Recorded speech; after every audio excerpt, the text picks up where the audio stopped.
Aloha jeunes explorateurs en entrepreneuriat. Alors aujourd'hui je suis venu vous parler d'organisation. Comment mieux vous organiser. Nous avons vu le mind mapping, nous avons vu le scribing, nous avons vu le système de questionnement logique, mais tous ces outils sans une bonne organisation ne vous serviront pas à grand chose.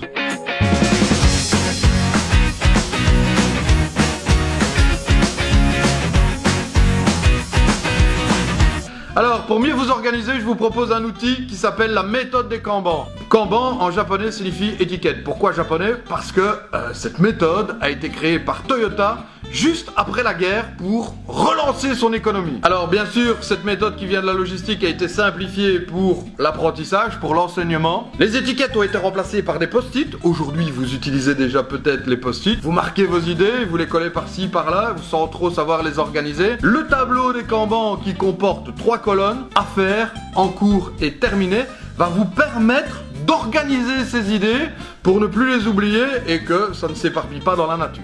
Alors, pour préparer votre Kanban, il y a différentes choses à faire. Il faut prendre quelques minutes pour 1. Réaliser votre to-do list. La to-do list, ce sont les choses que vous devez faire dans la semaine. Vous avez vu que dans mon exemple ici, j'ai tracé une petite colonne.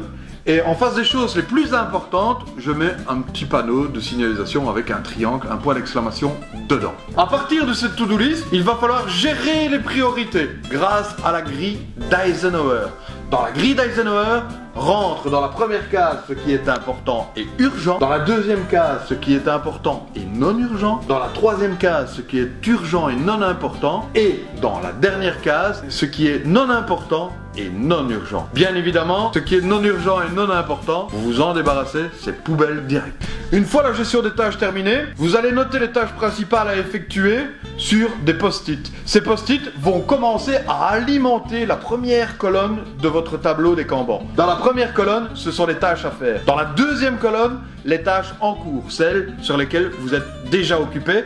Et sans oublier la troisième colonne, les tâches qui sont terminées, les choses que vous avez déjà abouties. Alors, dans ces colonnes, vous ne pourrez faire rentrer que 4 post-it. Tant que vous n'avez pas fait avancer les post-it dans la colonne suivante, tant que vous n'avez pas fait de la place, vous ne pourrez pas ajouter une nouvelle tâche.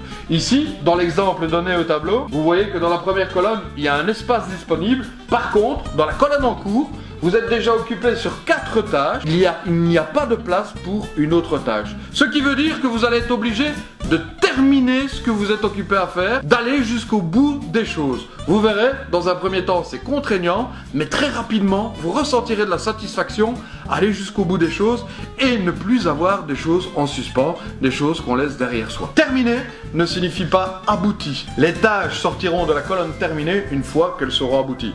Imaginez que vous devez étudier pour une interro de néerlandais, vous êtes en cours, vous étudiez, vous avez terminé d'étudier, pof, votre post-it passe dans la colonne des tâches terminées. Tant que l'examen ou l'interrogation n'aura pas eu lieu, il ne sera pas abouti. Et c'est seulement à cet instant-là que le post-it sortira. Alors, en résumé, bande de galopins, un Kanban, c'est un tableau qui comporte 3 colonnes, une avec les choses à faire, une avec les choses en cours, et une troisième colonne avec les choses terminées, pour qu'on ait une visibilité sur ce qui a déjà été effectué. Psychologiquement, ça fait le plus grand bien. Pour préparer ce Kanban, il vous faut une to-do list et une grille d'Eisenhower pour générer les priorités. Alors, dans notre dernière vidéo, malheureusement, et heureusement pour vous, nous verrons encore quelques trucs et astuces pour vous faciliter encore les études. Salut les jeunes entrepreneurs! Devinez qui se cache derrière cette énigme. Je pratique ardemment le tai chi. Alors, cette méthode qui vient de la logistique pour une meilleure organisation, j'ai un t-shirt noir bardé de jaune. Et je ne suis pas Kung Fu Panda. Si vous trouvez, vous aurez droit à un magnifique t-shirt de tai chi dédicacé par la personne en question.